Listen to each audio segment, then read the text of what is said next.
Insurance की policy पे भी ओडी वाला लोन, इंश्योरेंस पैसे देता था वो अलग है, मैं ओडी की बात कर रहा हूं। शेयर्स, इंश्योरेंस, म्यूचुअल फंड सभी पे इस तरह का लोन अवेलेबल है।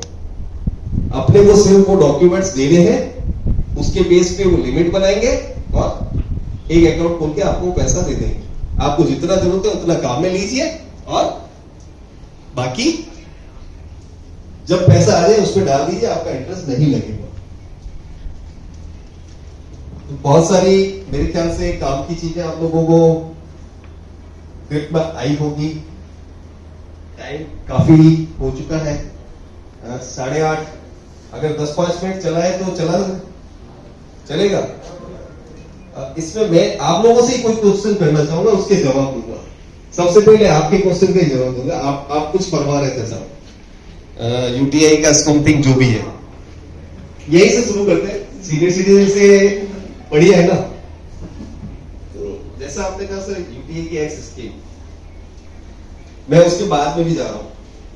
आपका यूटीआई का एक्स स्कीम माइनस में दिया होगा रिटर्न या कम रिटर्न दिया होगा। फिर अपन ने XYZ स्कीम और डाले थे, वहां से भी नेगेटिव में बाहर निकल गए थे। मेरे को अच्छे से याद है सर। फिर 1-2 साल बिल्कुल नहीं, फिर वापस एंट्री। गलत हो तो बताना सर। सही है। फिर नहीं यार, ये रिटर्न नहीं दे रहा है, एक काम करो इसको बंद कर दो, ये स्कीम रिटर्न दे रही है। ये जनरल ट्रेंड है। क्या एक्स स्कीम रिटर्न नहीं दे रही है, वाई स्कीम रिटर्न दे रही है, यहां से निकालो, यहां डाल दो। अरे भाई क्यों गलती कर रहे हो, यहां माइनस में है ना, यहां पैसा डाल दो। तो हमेशा से गांठ बांध लीजिए सर, नेगेटिव है, सस्ता मिल रहा है, इसका मतलब यही हुआ। तो अगर मैं पानी की बोतल लोगों से तो आपका क्या, मैं क्या शर्म आने लगे फिरता हूं, उसने म्यूचुअल फंड समझते ही नहीं थे लोग, तो थोड़ी शर्म आने लगी। आपका क्या इन्वेस्ट किया वो बताओ, कौन सी स्कीम में डाला हुआ है। कहीं भी साला तो सामान तो हो डाले कुछ। तो सब ट्रू इंडिया के लिए मैं आनंद का, जहां विनियोग की बात आती है और भविष्य की सुरक्षा की बात आती है, कोई शेयर की ओर जाता है, कोई प्रॉपर्टी की ओर जाता है, कोई गोल्ड की ओर जाता है, लेकिन हमारे साथ निवेश गुरु के रूप में कि हम कहां निवेश करें, जितेंद्र जी है, बात करते हैं। आप आज की तारीख में सबसे बड़ा निवेश का जो ऑप्शन है एक मिडिल क्लास लोगों के लिए, इट्स अ म्यूचुअल फंड। आप थ्रू अ म्यूचुअल फंड एक छोटे से अमाउंट के साथ में जो आपके फ्यूचर के जो गोल है वो आप पूरा कर सकते हैं। म्यूचुअल फंड इज द छोटा सा प्रोडक्ट जो 5,000 रुपये की स्कीम से स्टार्ट हो सकता है। एक कॉमन मैन उसमें अपना छोटा छोटा पैसा निवेश करके जो लाइफ के गोल है वो पूरे कर सकते हैं। अगर एक निवेशक इस ओर आगे बढ़ना चाहता है तो शुरुआत उसे कहां से करनी चाहिए? तो अगर वो सिस्टमेटिक इन्वेस्टमेंट प्लान, इसे हम SIP बोलते हैं, जो कि हर महीने वो 100 रुपये से स्टार्ट कर सकता है। वो चाहे तो एक थैला वाला स्टार्ट कर सकता है, चाहे वो 5,000 रुपये या 4,000 रुपये महीना का कमा रहा है, वो अपना हर महीने का 100 रुपये बचा के वो म्यूचुअल फंड के थ्रू एक जो लाइफ का गोल होता है 10 साल 5 साल के बाद में जो उसका टारगेट होता है वो पूरा कर सकता है। एक ICICI का इनोवेशन प्लान भी आया है, आप क्या कहना चाहेंगे? सर, ये इंडिया का पहला प्लान है जो कि एक नए आइडिया के साथ लाया है। It's a flexi cap fund, 10 रुपये की NAV से स्टार्ट हो रहा है और ये तीनों कैप में लगेगा, large cap, mid cap and small cap के अंदर, और ये 10 रुपये की NAV से स्टार्ट होगा। बहुत बहुत धन्यवाद। हमारे साथ निदेश गुरु के डायरेक्टर राजेश जी टाटिया, जो पिछले 1, 2, 5, 10, 20 नहीं बल्कि लगभग 30 वर्षों से विनियोग करने के तरीके बताते रहते हैं। क्या कहना चाहेंगे आप एक विनियोग करने वाले विनियोगता? हर आदमी की एक ज़रूरत होती है कि वो छोटा छोटा पैसा इन्वेस्ट करके एक बड़ा फंड बनाए और अपने परिवार की ज़रूरतों को पूरा करें। उसके लिए म्यूचुअल फंड में 100 रुपये के साथ SIP कर सकता है।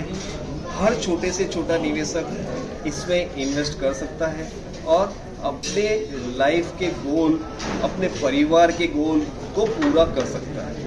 तो किसी भी इन्वेस्टर को एसआईपी के थ्रू अपना इन्वेस्टमेंट चालू करना चाहिए। मैं एक बात जानना चाहूँगा कि जब शेयर मार्केट गिरता है तो विनियोजकों में घबराहट होती है, उस समय वो क्या करें? सही स्थिति जैसे ही न्यूज़पेपर्स या मार्केट गिरा ये सुन के हर निवेशक अपना पैसा विड्रॉ करने की बात करता है कि मेरा पैसा माइनस हो रहा है। हमारा सभी निवेशकों से निवेदन रहता है और हम हमेशा ये निवेदन करते हैं या ये सलाह देते हैं कि अगर मार्केट डाउन है तो आप पैसा जरूर इन्वेस्ट कीजिए, उससे आपके रिटर्न बहुत अच्छे बनेंगे और आपके परिवार के गोल पूरे हो सकेंगे। एक और छोटा सा सवाल कि जब अखबार के पन्नों पर यह आता है कि ये कंपनी तो बिल्कुल फेल होती चली जा रही है, वहाँ निवेशक क्या करें?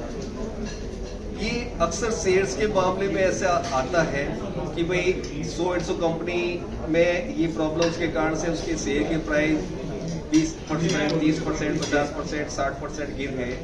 तो आम निवेशक जब तक कि उसको उस चीज के बारे में जानकारी ना हो शेयर्स में डायरेक्ट इन्वेस्ट ना करें, म्यूचुअल फंड के थ्रू इन्वेस्ट करें। वहाँ बहुत सारे फंड मैनेजर फंड को मैनेज करने के लिए बैठे हैं, कब पैसा लगाना है कब निकालना है वो और कौन सी कंपनी में पैसा निवेश करना है वो बहुत अच्छे से जानते हैं और कंटिन्यू उसके ऊपर रिसर्च करते रहते हैं। तो हर नए निवेशक या जो अपना पैसा इन्वेस्ट करना चाहता है, निवेश करना चाहता है, उसे एसआईपी के थ्रू या लमसम मीन्स एक मुश्त पैसा म्यूचुअल फंड के थ्रू देना चाहिए। एक और अंतिम सवाल कि अगर एक म्यूचुअल फंड में कोई निवेश करता है तो उसे क्या कुछ टारगेट निर्धारित करना चाहिए? बहुत अच्छा सवाल आपने पूछा है। सभी निवेशकों का एक रिटर्न के प्रति एक टारगेट होता है कि यार मेरे को बैंक एफडी जैसा रिटर्न मिल जाए। तो मैं यहाँ पे हर किसी निवेशक को जो म्यूचुअल फंड या शेयर्स में इन्वेस्ट करता है उसके लिए कहना चाहूँगा आप अपना एक लक्ष्य निर्धारित कीजिए। मुझे 15% रिटर्न चाहिए, 10% चाहिए, 20% चाहिए। उतने रिटर्न पे अगर आपको सफिशिएंट लगता है तो ज़्यादा नहीं तो आधा पैसा तो आप वहाँ से विड्रॉ कर लीजिए और समय वापस जब ऐसा आए जहाँ मौका मिले उस टाइम वापस इन्वेस्ट कीजिए तो आपको अच्छे डिजिट के रिटर्न मिलेंगे। बहुत बहुत धन्यवाद। तो देखा आपने कि जितेंद्र जी और राजेश जी टाटिया साहब जिस तरीके की बात बताते हैं, एक निवेशक को क्या करना चाहिए, कहाँ करना चाहिए।